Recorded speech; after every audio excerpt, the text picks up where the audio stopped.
Bismillahirrahmanirrahim. Assalamualaikum warahmatullahi wabarakatuh. Alhamdulillahirabbil alamin. Summassalatu wassalamu ala asyrafil anbiya'i wal mursalin wa ala alihi wa sahbihi wasallim ajma'in. Amma ba'du. Jemaah salat subuh yang dimuliakan Allah Subhanahu wa taala, Bapak Ibu yang dimuliakan Allah Subhanahu wa taala. Pertama, mari kita bersyukur kepada Allah pada pagi hari ini kita bisa berkumpul, tentunya dengan memanfaatkan kesehatan dan kesempatan yang kita miliki, sehingga pada pagi hari ini kita bisa berkumpul, sholat berjamaah, dan kemudian kita mengikuti taklim. Mudah-mudahan nikmat ini selalu ada dan selalu kita dapatkan, supaya kita bisa menikmati hidup kita sampai nanti kita dipanggil Allah Subhanahu wa taala.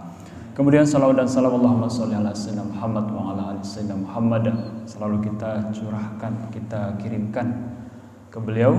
Allahumma sholli ala sayyidina Muhammad wa ala ali sayyidina Muhammad ke Nabi besar Muhammad sallallahu alaihi wasallam. Mudah-mudahan harapan kita dimudahkan untuk menjalankan sunnah-sunnahnya dan kelak kita mendapatkan syafaatul uzmanya. Bapak Ibu yang dimuliakan Allah Subhanahu wa taala, pada pagi hari ini kita masuk kepada hadis yang ke-14, yaitu tentang terpeliharanya darah seorang muslim. Hadis yang menyangkut hal ini sebelumnya sudah kita baca bersama, yaitu tentang itu juga bahasanya terpeliharanya darah seorang muslim. Jadi itu hadisnya adalah umirtu an uqatilan nas hatta yashhadu an la ilaha illallah, begitu. Di hadis sebelumnya saya disuruh, diperintahkan untuk memerangi manusia hingga mereka bersyahadat. Kemudian pada hadis yang ke-14 ini sepertinya diulang, namun ini khusus untuk kita kaum muslimin saja, bukan yang tidak menyangkut non muslim. Jadi orang yang muslim pun bisa jadi halal darahnya gara-gara ini hadis ini ada disebutkan. Hadisnya adalah Bismillahirrahmanirrahim, Ani bin Mas'udin radhiyallahu anhu. Hadisnya diriwayatkan oleh Ibnu Mas'ud. Ibnu Mas'ud ini mungkin sudah kita kenal melalui biografi atau mendengar dari para penceramah bahwa Ibnu Mas'ud ini adalah salah satu sahabat yang pintar ngaji, bagus bacaannya. Hingga kalau Rasulullah sampai berkata, jika kalian ingin mendengarkan Al-Quran, maka Ibnu Mas'ud lah yang sangat mirip dengan apa yang diturunkan oleh Allah Subhanahu wa taala. Sehingga pada suatu ketika itu Rasulullah tiba-tiba datang menemui Ibnu Mas'ud, minta dibacakan Al-Quran. Ibnu Mas'ud takjub, heran ya, kenapa aqra'u alaika wa alaika unzil, gitu ya, kata Ibnu Mas'ud. Aku membacakan kepadamu sementara Al-Quran itu diturunkan langsung kepadamu, kata Ibnu Mas'ud. Artinya nggak mungkin lah ya seorang Ibnu Mas'ud membacakan Al-Quran kepada Muhammad sallallahu alaihi wasallam. Tapi Rasulullah juga tidak kalah ya. Pokoknya dia mau mendengarkan. Saya ingin mendengarkan, kata Rasulullah. Kemudian dibacakanlah ayat oleh Ibnu Mas'ud dan Muhammad SAW mendengarnya, surah An-Nisa itu.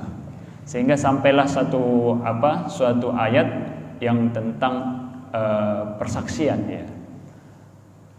Bagaimana nanti di hari kiamat orang-orang yang tidak beriman kepada Allah untuk menyaksikan dirinya, mempertanggungjawabkannya, dan engkau nanti akan yang menjadi saksinya.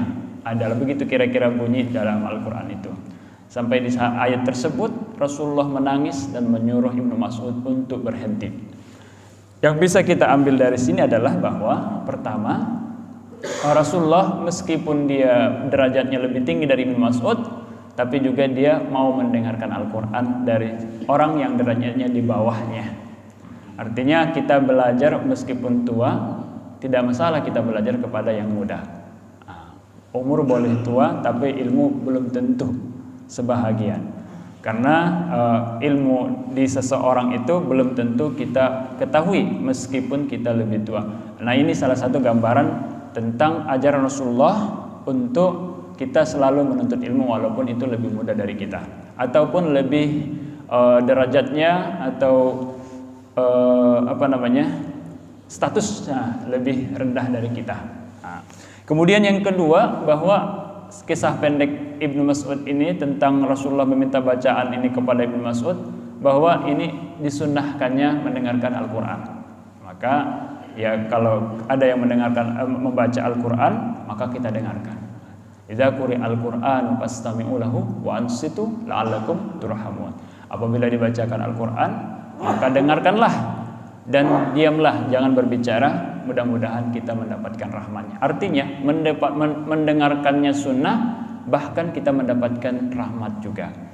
Sekarang ini sudah gampang, kita tinggal putar saja MP3, itu juga termasuk sunnah ya, karena Rasulullah mendengarkan Al-Quran, kita juga berusaha mengikuti sunnah Rasulullah mendengarkan Al-Quran. Meskipun di sebahagian tempat kadang-kadang MP3 itu tidak cocok. MP3 Al-Quran tidak boleh kita hidupkan, seperti kita di dalam toilet atau tempat-tempat yang kotor, hingga kita terkesan tidak menghormati Al-Quran. Bapak Ibu yang dimuliakan Allah Subhanahu wa taala, itu sekilas tentang Ibnu Mas'ud. Nah, Ibnu Mas'ud ini jugalah yang membunuh Abu Jahal. Meninggalnya Abu Jahal di tangannya Ibnu Mas'ud radhiyallahu anhu. Ketika pada awal Islam, Ibnu Mas'ud, para sahabat bermusyawarah. Bagaimana kalau Al-Quran dibacakan di depan halayak ramai sehingga mereka mendengarnya? Lalu kemudian, cocok, kata Ibnu Mas'ud, ya, saya akan membaca. Para sahabat seolah-olah pesimis karena memang kondisi fisik daripada Ibnu Mas'ud ini adalah pendek, kecil. Ibnu Mas'ud tidak menggambarkan kegagahan Islam begitu ya. Tapi bukan berarti mereka menyepelekan. Ini hanya sekedar, kalau ini adalah yang tampil, maka ini representatif daripada Islam begitu ya. Tapi mereka bukan maksud untuk menyepelekan. Bukan. Tapi Ibnu Mas'ud tetap saya mau membacakan dan siap terhadap semua konsekuensinya. Lalu tibalah saatnya beliau membacakan Al-Quran. Abu Jahal pun mendengarnya dan tertarik mendengarnya, seolah terhipnotis gitu ya. Kemudian kemudian Abu Jahal seolah-olah ingin mencuri perhatian, tapi Ibnu Mas'ud selalu cuek. Akhirnya Abu Jahal dalam cerita itu tersinggung dan memukul Ibnu Mas'ud sampai kepalanya berdarah. Kemudian Ibnu Mas'ud mengadu kepada Rasulullah dan sahabat. Rasulullah berkata, nanti kamu akan juga bisa memukul kepalanya di suatu hari. Nah, ternyata pada waktu itu Ibnu Mas'ud lah yang membunuh Abu Jahal. Inilah yang kita tidak tahu tentang Rasulullah SAW, tentang mukjizatnya, bahwa kita harus paham dan betul-betul yakin apa saja yang disabdakan oleh Rasulullah itu benar. Wa ma yantiqu anil hawa in huwa illa wahyu yuha. Karena beliau tidak berkata kecuali kalau diwahyukan oleh Allah Subhanahu wa taala. Apapun itu harus kita yakinkan dalam diri kita bahwa itu adalah benar adanya. Dan berbagai macam prediksi dalam sebuah hadis Rasulullah, meskipun sebahagiannya dhaif, hari ini terjadi. Kita bisa baca dalam beberapa hadis-hadis prediksi yang dikeluarkan oleh Rasulullah sallallahu alaihi wasallam. Qala Rasulullah sallallahu alaihi wasallam, Rasulullah sallallahu alaihi wasallam bersabda, la yahillu damumri'in muslimin yashhadu an la ilaha illallah wa anni Rasulullah sallallahu alaihi wasallam illa bi ihda salas. La artinya tidak, yahillu halal, tidak halal. Tidak halal itu kebalikan daripada halal ya. Tidak halal sama dengan haram, karena ada hukum Islam itu halal, haram, mubah, wajib ya, dan sunnah. Nah, jadi halal antonimnya haram, kemudian sunnah antonimnya makruh. Di tengah yang di antara di antara wajib dan halal, di antara halal dan haram, di antara makruh dan sunnah, itu ada namanya mubah, boleh. Tidak halal, tidak haram gitu. Mubah. Nah, la yahillu damumri'in muslimin, tidak halal artinya haram ya. Tidak boleh ya. Damumri'in muslimin, tidak halal darah seorang muslim yashhadu an la ilaha illallah, yang menyaksikan bahwa tiada Tuhan selain Allah, wa anni Rasulullah, dan sesungguhnya aku adalah Rasulullah SAW, illa bi ihda salas, kecuali 3 sebab.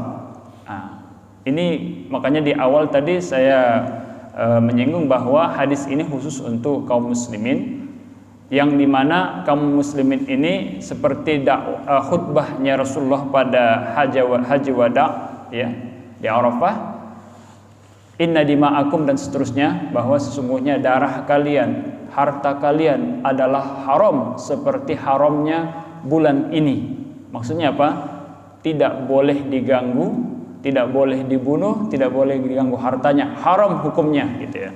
Nah, kalau kita sudah bersyahadat, sudah Islam, maka maka haram darahnya, kecuali 3 sebab.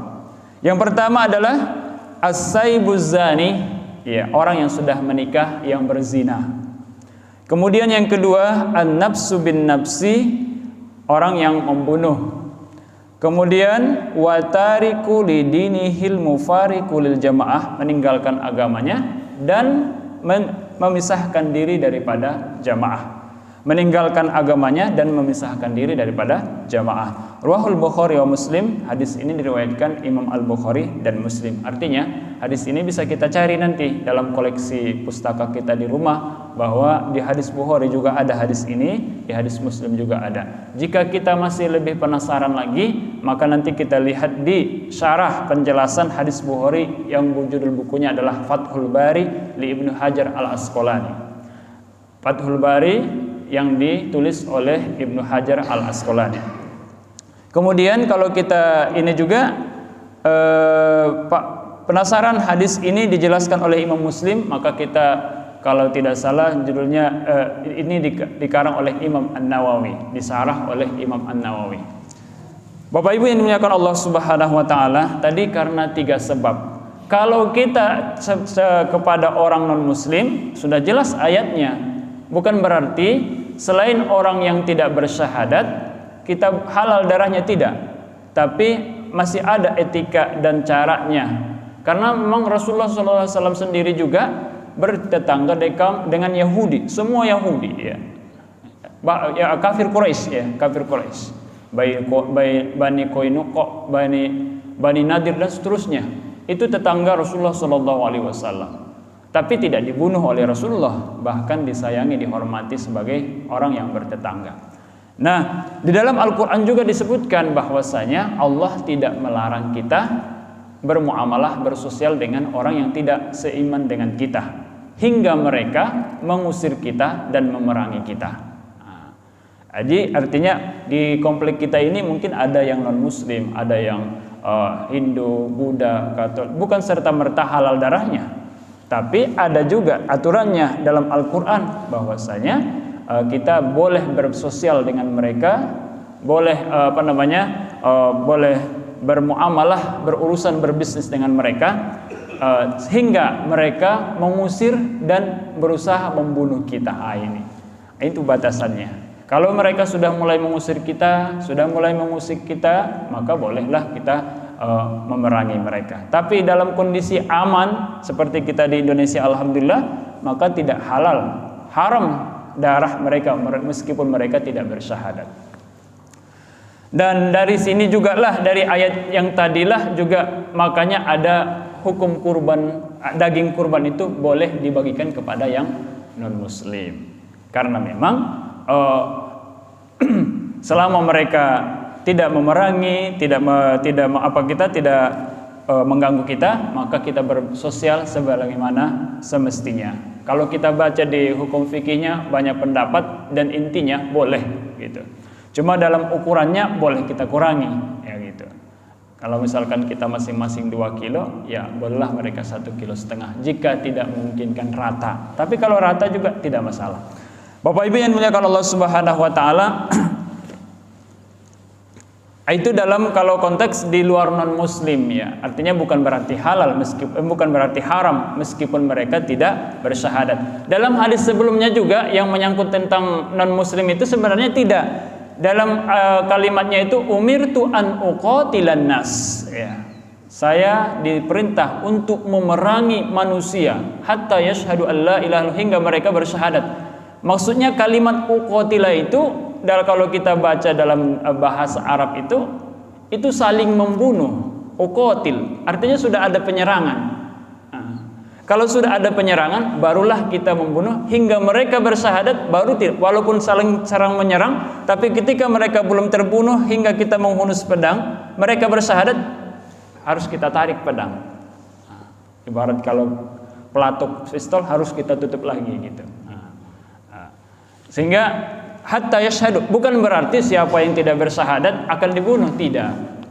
Itu kalimatnya kalau dia tidak mengatakan umirtu an aqtula, saya akan membunuh, tapi umirtu an uqatil, saya akan menyerang bagi mereka yang menyerang, bagi mereka yang berusaha membunuh akan saya bunuh, bagi mereka yang berusaha memerangi akan saya perangi hingga mereka bersyahadat asyhadu an la ilaha illallah wa asyhadu anna muhammadar rasulullah. Jangan sampai kita anggap bahwa hadis ini ekstrim banget, bukan, tapi jangan sampai kita hilaf dalam menyalahi makna daripada kosakata, pemilihan kata yang dipilih oleh Rasulullah SAW. Dalam konteks Muslim, ada 3 sebab juga yang menghalalkan darah. Yang pertama adalah as-saibuz zani, orang yang sudah menikah yang berzina, alias ini yang disebut dengan selingkuh. Ya. Jadi di Indonesia juga sudah ada aturannya tentang perselingkuhan atau tentang seorang yang sudah menikah dan melakukan perzinahan, ada undang-undangnya sendiri, karena memang kita tidak menerapkan hukum Islam di Indonesia ini. Tapi secara Islam, bahwa dalam hukum fikihnya ini disebut akan dikenai rajam. Bagi seorang muslim yang sudah menikah melakukan perzinahan, maka dia akan dirajam. Apa yang dimaksud dengan dirajam? Rajam itu adalah seorang pelaku tersebut, ini baik laki-laki maupun perempuan. Pelaku tersebut digali tanah, kemudian dimasukkan ke dalam sampai ke dada, kemudian pelaku itu dilempari sampai mati. Rajam dengan batu. Rajam, gitu ya. Ramyul bil hajar hatta yamut, gitu ya kira-kira. Melempar dengan batu sampai mati, gitu. Bagaimana dengan yang belum menikah melakukan perzinahan? Di Indonesia juga punya hukum tersendiri, ya. Tentunya beberapa pertimbangan dan seterusnya. Tapi dalam Islam itu ada ada ayatnya itu fajliduhu mi'ata jaldah. Perempuan yang berzina atau laki-laki yang berzina, maka jilidlah. Ada yang disebut dengan hukum jildah, jilid, dipukul dengan memakai apa saja, dengan kayu, ya. Kalau pelepah kurma sampai 100 kali, ya, gitu. Apabila dia meninggal pada pada pukulan yang ke-80, ya udah berhenti, gitu ya. Tapi kalau misalnya dia 100 kali tidak meninggal, ya dia beruntung, ya gitu kira-kira. Bapak Ibu yang dimuliakan Allah Subhanahu wa taala, pada zaman Rasulullah sallallahu alaihi wasallam pernah diceritakan perempuan yang berasal dari daerah Al-Ghamidiyah, ya, Al-Ghamidiyah, mengaku telah melakukan perzinahan. Dia mengadu kepada Rasulullah sallallahu alaihi wasallam, "Wahai Rasulullah, saya telah melakukan perzinahan. Berikan aku sanksinya." Rasulullah menjawab, "Pulanglah sampai kamu melahirkan anak." Setelah anak itu lahir, anak perempuan itu juga datang menemui Rasulullah, "Ya Rasulullah, saya sudah melahirkan anak. Ini anaknya. Pulanglah, susui anaknya sampai besar." Setelah itu perempuan itu pulang, kemudian setelah besar perempuan itu mendatangi Rasulullah kembali, meminta untuk sanksi yang apa yang bisa dikenakan kepadanya, lalu kemudian Rasulullah mengenakan rajam. Nah, begitu para sahabat atau Rasulullah SAW melakukan hukum pada waktu itu, dan orang-orang di sekitarnya juga datang mengakui sendiri, gitu. Kemudian juga yang melakukan perzinahan ini tidak serta-merta sembarangan kita dari cerita ke cerita lalu kemudian kita putuskan bahwa dia melakukan perselingkuhan atau perzinahan. Tidak, tentu ada saksinya. Nah, kemudian mengenai tuduh menuduh ini juga termasuk salah satu dosa besar. Apabila kita sanksi kepada tetangga atau orang komplek kita ini, salah seorang dari anggota komplek kita ini, masyarakat di sini, dari kehidupannya, dari cara berpakaiannya, kemudian kita sanksi, curiga bahwa ini adalah orang yang selalu melakukan perzinahan, itu dosa besar. Itu termasuk daripada dosa besar. Sebelum ada saksi, tidak boleh kita melakukan sesuatu, baik ia komentar, pendapat, bahkan dalam pikiran kita pun tidak boleh terbesit hal yang seperti itu. Jika itu terjadi dalam diri kita, cepat-cepatlah kita bersegera untuk istighfar. Bapak Ibu dimulakan Allah Subhanahu wa taala, itu yang pertama, yaitu dirajam. Boleh dirajam. Yang melakukan siapa? Yang melakukan adalah pemerintah atau yang diberikan hak kepadanya, tidak sembarangan. Apabila kita menemukan atau sesuatu kasus yang itu jelas-jelas di depan mata kita dan kita sudah 10 orang melihatnya, bahkan saksinya cuma 4 orang ya. Dan ini 10 orang, jelas-jelas kita melihat kelakuan itu. Apa yang harus kita lakukan? Yang harus kita lakukan adalah memberikan pengaduan. Pengaduan. Tidak boleh kita hakimi dengan membunuh langsung, tidak boleh. Apalagi kita di Indonesia, maka kita juga akan dikenakan sanksi oleh pemerintah kita. Bapak Ibu yang dimuliakan Allah Subhanahu wa taala, yang kedua, wan nafsu bin nafsi, saling bunuh. Maka apabila ada yang dibunuh, maka pembunuh itu juga akan dibunuh. Begitu hukum asalnya.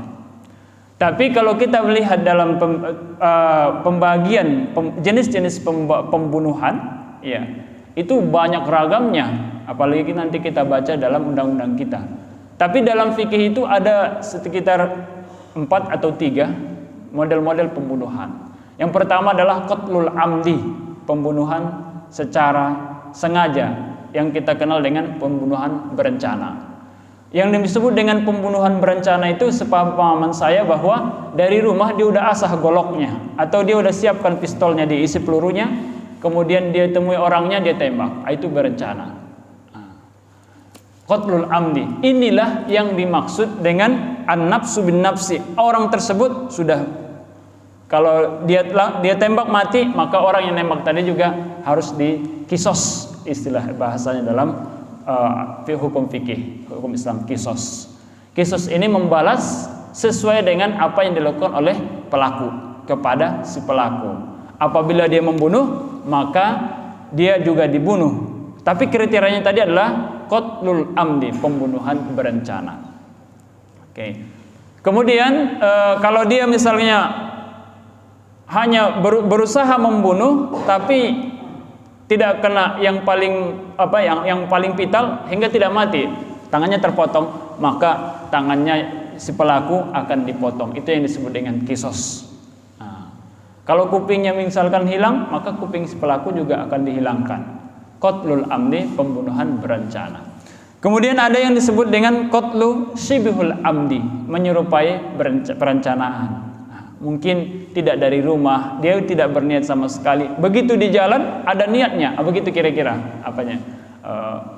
Syibhul amdi ini, menyerupai ini, mendekati dengan perencanaan. Kemudian ada yang disebut dengan qatlul khata'. Apa itu qatlul khata'? Pembunuhan tersalah. Kalau saya selalu melakukan memberikan contoh kepada mahasiswa itu supaya lebih gampangnya, ketika mereka lagi ujian, yang satu pingin minta tip X ya, di pojok sana, yang sini pojok sini punya tip X, dia lemparlah tip X, kena kepala temannya, mati, begitu kira-kira. Itu qatlul khata', tersalah. Bukan berarti yang melempar tip X itu akan dibunuh, tidak. Atau mungkin seorang yang sudah buru-buru banget naik motor, tiba-tiba nabrak, mati yang ditabrak. Apakah itu termasuk berencana? Tidak. Kalau dia tidak berencana, berarti yang menabrak tidak harus dibunuh, begitu kira-kira.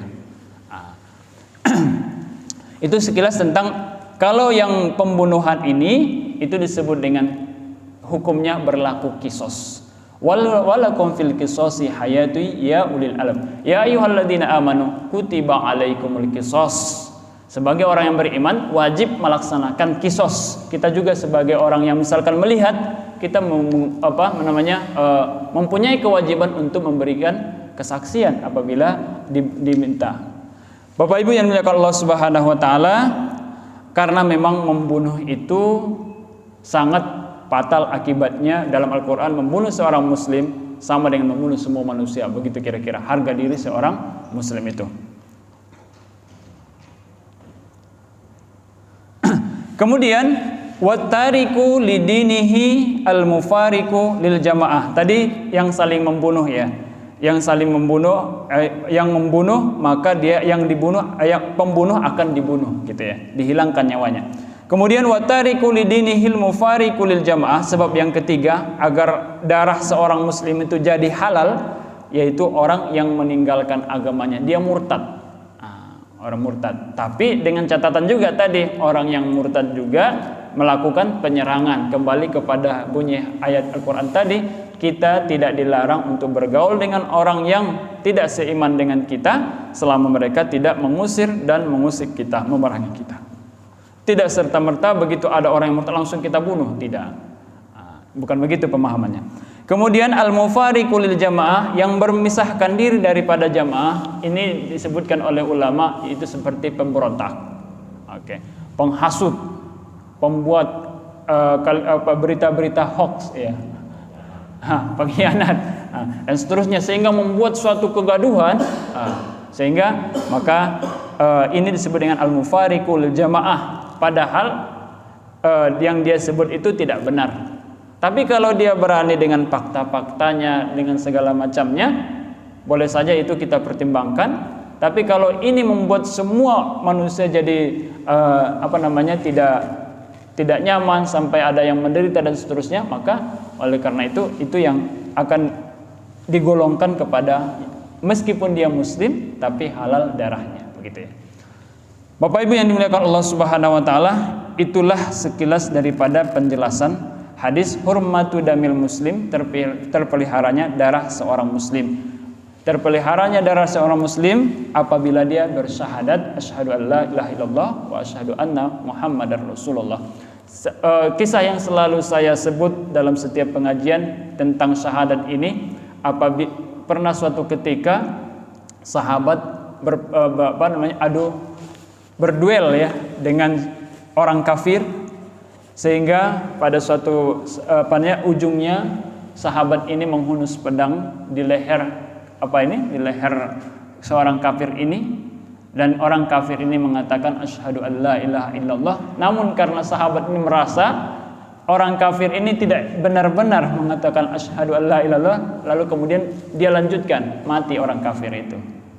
Lalu kemudian dia dimarahi oleh Rasulullah SAW. Bagaimana mungkin engkau masih membunuh orang yang sudah bersyahadat? Begitu kira-kira. Bapak Ibu yang dimuliakan Allah Subhanahu wa taala, itulah terpeliharanya dari seseorang apabila dia bersyahadat asyhadu an la ilaha illallah wa asyhadu anna muhammadar rasulullah. Lebih mendalam lagi apabila seorang yang bersalah pun tapi dia Islam, jangan sampai kita menghakimi dengan membunuhnya.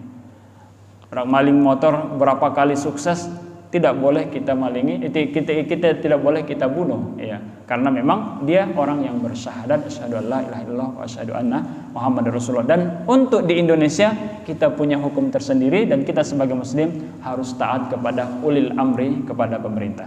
Mungkin sebagai pembuka sampai di sini dulu, mudah-mudahan bermanfaat bagi kita semua. Selanjutnya saya serahkan kepada Pak Sobri. Terima kasih. Terima kasih atas penjelasannya yang cukup panjang mengenai dulu ya, bisa tidak. Silakan bagi yang ingin bertanya.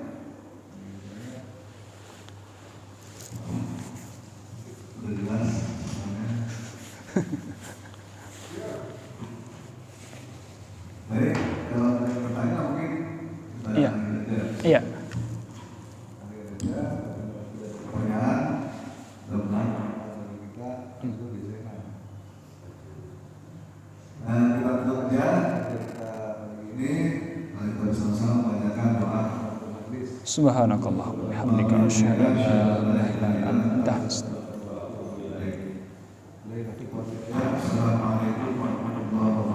Waalaikumsalam warahmatullahi wabarakatuh.